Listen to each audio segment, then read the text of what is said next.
یہ میں نے ابتدان آپ کو یہ کل خانی کی اور اصال ثواب کی کچھ فضیلت کے بارے میں گفتگو کی ہے۔ موضوع اصل یہ ہے جو مختصر بھی ہے، وہ یہ ہے کہ ہم سب آج پنجتن پاک کے دروازے پر جا کر سارے منگتے بن کر ان کے در پر حاضری دیں۔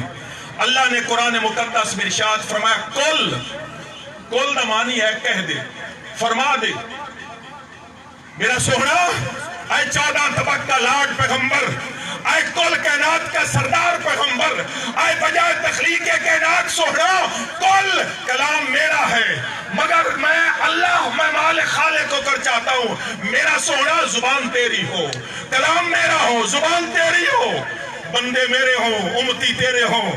میرا سونا فرما دے، کل لا سالکم، میرا سونا کل کائنات کے لوگوں کو فرما دے، فرش والوں کو بھی، عرش والوں کو بھی، فضاؤں والوں کو بھی، خلاؤں والوں کو بھی، کل کائنات کو فرماؤ، لا سالکم، میں تم سے مانگنے والا نہیں ہوں۔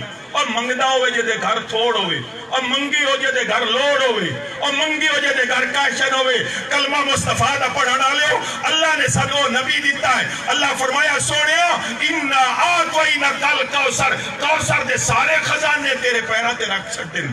وَأَمَّا السَّائِلَ فَلَا تَنْهَرْ، جیڑا منگتا وے سونیا نہ کری، میرا سونا نہ کری، جو بھی منگتا ہے، جب بھی آئے، جس وقت آئے، دن کے اجالوں میں آئے، رات کے اندھیروں میں آئے، اکیلا آئے، جماعت بن کر آئے، میرا سونا کوئی غوث آئے، کوئی کتب آئے، کوئی نبی آئے، محبوب تیرے گھر میں کمی کسی چیز کی نہیں ہے۔ انما انا قاسم واللہ یعطی، فرما دے کل کائنات کو، میں تو بانٹنے والا ہوں، میں تو تقسیم کنندہ ہوں، مالک وہ ہے، مالک وہ ہے، تقسیم کرنے والے مصطفیٰ کریم ہے۔ تو سونیا جیڑا بوے تے آوے نہ کری، لا سالکم، سونیا فرما دے سب سے کم میں وہ صحابہ بھی آ گئے، مدینے والے بھی آ گئے، وہ مکہ والے بھی آ گئے، مہاجر بھی آ گئے، انصاری بھی آ گئے، ہم سب آ گئے، اے کائنات کے لوگوں سنو، میں تم سے مانگنے والا نہیں ہوں، میں تو دینے والا ہوں۔ تو سونیا تو مانگنے والا نہیں، مگر آج مانگ، اللہ فرما رہا ہے مانگ، سب کچھ دینے والا ہے تو، مگر آج مانگ۔ اللہ کیا مانگو؟ مربے مانگو؟ نہیں صاحبو، حضور علیہ السلام نے ہم سے مربے نہیں مانگے، یہ کلمہ فرمایا اللہ نے، اپنی تبلیغ کا اجر مانگ۔ صفا کی چوٹی پر چڑھ کر میرا محبوب، وہ پہلا دن تھا جب صفا کی چوٹی پر تو نے یہ کلمہ توحید صدائے دل نواز لا الہ الا اللہ محمد رسول اللہ یہ کہہ کر دنیا کو پیغام دیا تھا۔ وہ جو تیرے دوست تھے محبوب وہ دشمن بن گئے، پھول بچھانے والے کانٹے بچھانے شروع کر دیے، امین و سادے کہنے والے آوازیں انہوں نے کسنی شروع کر دی، راستے میں کھڈے کھودنے شروع کر دیے۔ میرا محبوب اس کا اجر مانگ، صفا کی چوٹی سے تو نے تکلیفیں اٹھانی شروع کی ہے، مصائب برداشت کیے ہیں، کبھی طائف کے بازاروں میں پتھر کھائے محبوب، کبھی میرے لیے اپنا وہ وطن چھوڑا جہاں اللہ کا گھر تھا، کعبۃ اللہ تھا۔ میرا محبوب میرے لیے، دین کے لیے، اسلام کے لیے، قرآن کے لیے، ایمان کے لیے، انسان کو انسانیت دینے کے لیے اپنا مکہ گھر چھوڑا، مدینہ پہنچا۔ اور میرا محبوب پھر ان کے کلمہ کے لیے کبھی بدر پہنچے ہیں محبوب، کبھی احد جانا پڑا محبوب، ان کے کلمے کے لیے تیرے خاندان کے حضرت امام حسین کے فرزند ابھائیو تیرے سینے میں ایمان کا نور کیسے پہنچا ہے، یہ کلمہ تیری زبان پر کیسے آیا ہے۔ میں ہر صاحب علم و دانش کے دروازے پر دستک دے رہا ہوں، ایک فکر دے رہا ہوں، تیرے سینے میں ایمان کا نور ہے، تو نہیں جانتا یہ کن راستوں سے ہو کر گزرا ہے، تمہیں نہیں معلوم یہ ڈائریکٹلی آیا ہے، یہ مختلف راستوں سے آیا ہے۔ حالانکہ نور اور روشنی تو خط مستقیم پر سفر کرتی ہے، مگر ایمان کا نور کبھی طائف کے بازاروں میں گیا تھا، کبھی بدر میں پہنچا تھا، کبھی کربلا کی محب وادیوں میں بھی گیا تھا۔ تصور کر تیرے سینے میں ایمان کا نور آیا، کب آیا؟ جب امام حسین کا کڑیل جوان 18 سال کا علی اکبر اس کے سینے میں نیزے کے پھل پیوست ہوئے تھے، اس وقت کس لیے؟ تاکہ تیرے سینے میں ایمان کا نور آ سکے۔ اللہ نے فرمایا محبوب اپنی تبلیغ کا اجر مانگ، صفا کی چوٹی سے لے کر آخری دم تک میرا محبوب تو نے جو تبلیغ کی ہے اس کا اجر مانگ۔ اللہ کیا مانگو؟ ان سے دولت مانگو؟ نہیں محبوب دولت نہیں۔ اور صحابہ سے فرمایا کیا دے سکتے ہو؟ کلمے کا اجر۔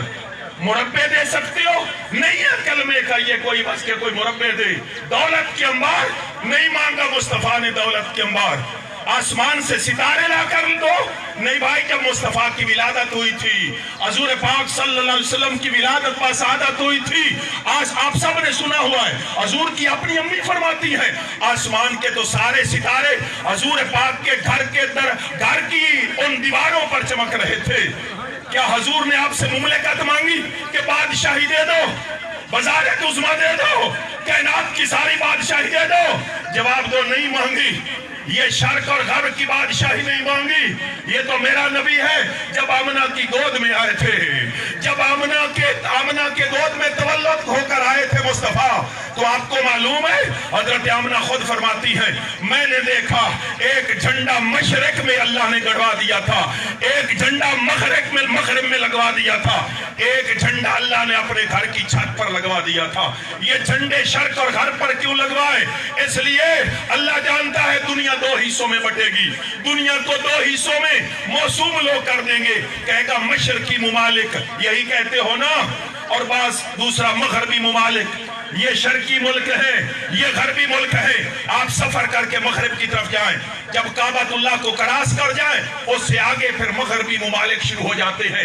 اللہ نے ایک جھنڈا مغرب میں لگوایا، ایک جھنڈا مشرق میں لگوایا، ایک جھنڈا اپنے گھر کی چھت پر لگایا اور دنیا کو بتایا دنیا والوں تم کہتے ہو مشرقی ممالک، یہ مغربی ممالک ہے، دیکھو میرے نبی کی حکومت کا جھنڈا شرق میں بھی لہرا رہا ہے، میرے نبی کا جھنڈا غربی ممالک میں بھی لہرا رہا ہے، میرے نبی کا جھنڈا میرے بیت اللہ میرے گھر کی چھت پر بھی لہرا رہا ہے۔ تو محبوب آپ کوئی بادشاہی تو مانگنے والے نہیں ہیں۔ پھر نبی نے کیا مانگا؟ اب میں اتنی تمہید جو باندھی ہے اس جملے کے لیے، اور میرے بھائیوں، میرے صاحبوں، مصطفیٰ کے غلاموں، حضور نے ہم سے کیا مانگا؟ لا سالکم، میں کچھ نہیں مانگتا الا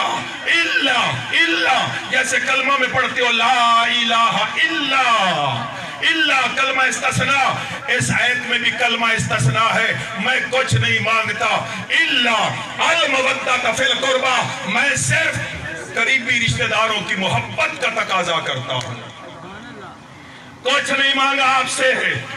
کیوں مانگے؟ ان کے گھر میں کوئی کمی ہے۔ کلمہ پڑھنے والوں، تیری زبان پر جو کلمہ آیا اس کا اجر مصطفیٰ نے مانگا۔ کیا مانگا؟ المودۃ فی القربہ، میرے قرابت داروں سے محبت کرو۔ صحابہ پوچھا یا رسول اللہ پیچھے مولوی لڑدے وقت سن، ممبر بھندے وقت سن، پھیپھڑے دا زور لیندے وقت سن، بھی وہ کیڑے لگ دے انہیں جنہاں دی محبت واجب ہو گئی۔ جی میں نماز واجب اور فرض ہے، اسی طرح یہ میں قرآن پڑھ کر سنا رہا ہوں، غیر جانبدار ہو کر، خالی و ذہن ہو کر میرے صاحبوں بات کو سمجھنا۔ صاحبوں، مصطفیٰ کریم نے فرمایا میں کچھ نہیں مانگتا الا المودۃ فی القربہ، میں صرف قرابت داروں کی محبت مانگتا ہوں۔ صحابہ نے پوچھا کون ہے؟ من قرابتک یا رسول اللہ؟ ہؤلاء الذین وجبت علینا مودتہم، او کیڑے لگ دے انہیں جنہاں دی محبت واجب ہو گئی۔ آقا نے فرمایا علی والفاطمہ وابنہما، او میرا علی ہے، او میری فاطمہ شہزادی ہے، انہاں دی جوڑی حسن تے حسین، انہاں دی محبت واجب ہے۔ اور دیکھیے اللہ تعالیٰ نے جب اہم بات کرنی ہو، اللہ کی ہر بات ہی اہم ہے، جس بات کو تاکید سے بیان کرنا ہو، اپنے کلام کو مؤکد کرنا ہو، اللہ وہاں کل لگاتا ہے۔ اپنی توحید رب نے بیان کرنی چاہیے، اپنی توحید کا بیان، اپنا تعارف کرانا چاہا رب نے، تو اپنے تعارف والی آیت کا آغاز کل سے فرمایا، قل هو اللہ واحد۔ سمجھ آ گئی؟ اپنا تعارف کروانا چاہا تو کل سے آیت کا آغاز فرمایا، اور کربلا والے کا تعارف کرانا چاہا وہاں بھی اس آیت کا آغاز بھی کل سے فرمایا، اور دنیا کو پیغام دیا لوگوں جتنا مجھے ماننا ضروری ہے اتنا ہی پنجتن پاک سے محبت ضروری ہے۔ شاید آپ کسی کے ذہن میں سکام آ گئے کہ مولوی گھڑی ہوئی بات کہہ رہا ہے۔ نہیں میرا بھائی، جو توحید کو نہ مانے وہ مشرک ہوتا ہے، ایسے ہی ہے نا؟ بولو نا, توحید میں فرق ہے تو بندہ مشرک ہوتا ہے. اگلی بات آپ سے پوچھتا ہوں, جواب دینا اہل علم. توحید کو نہ ماننے والا مشرک ہے اور علی کو نہ ماننے والا منافق ہے. مشرک اور منافق کا کمپیریزن کرتے رہنا, پھر اہل بیت کی محبت کی اہمیت کا اندازہ لگاتے رہنا. اللہ کو نہ ماننے والا مشرک ہے, علی کو نہ ماننے والا منافق ہے. یہ کوئی جوش خطابت میں یہ مولوی نہیں کہہ رہا, یہ ابو بکر نے کہا ہے, یہ عمر نے کہا ہے, یہ عثمان نے کہا ہے. صحابہ کہتے ہیں کننا نعرف المنافقین ببغض علی. صحابہ کہتے ہیں مانو صحابہ کی بات کو, اور ایک صحابی کا فتویٰ نہیں, کننا ہم سب, کننا صحابہ سب کہتے ہیں ہم پہچان لیتے تھے منافق کون ہے اور مومن کون ہے. منافق اور مومن کی پہچان کرنا ظاہری نگاہ سے مشکل ہے, اس واسطے کہ معاندرہ مومن منافق دا مومن آلا ہوندہ. سمجھ آئی نے, معاندرے دے نال پہچان منافق دی نہیں ہو سکتی بھائی. اور دوسری پہچان سوچ لیتے نماز نہیں پڑھتا ہوگا منافق. بھائیو منافق نماز پڑھتا ہے, پھر نماز پڑھنا نہ پڑھنا یہ بھی منافق کی علامت نہیں ہے. منافق روزہ نہیں رکھتا, منافق روزے رکھتے تھے. مسجد نہیں بناتا, اب سب کو معلوم ہے مسجد زرار کس نے بنائی تھی, منافقوں نے بنائی تھی. میں آپ مختصر کہتا ہوں میرے صاحبوں, میرے بھائیوں, اللہ کی قسم منافق سب کچھ کر سکتا ہے. منافق نماز پڑھ سکتا ہے, منافق روزہ رکھ سکتا ہے, منافق تہجد پڑھ سکتا ہے, منافق مدرسے بنا سکتا ہے, منافق تبلیغ کر سکتا ہے, منافق حج عمرہ کر سکتا ہے, منافق سب کچھ کر سکتا ہے. رب ذوالجلال کی قسم آپ مانے یا نہ مانے منافق سب کچھ کر سکتا ہے, فقط علی کے نام کا نعرہ نہیں لگا سکتا. یا رسول اللہ, یا علی. یہ معیار اور سٹینڈرڈ صحابہ کا دیا ہوا ہے اور قیامت تک آزماتے رہنا.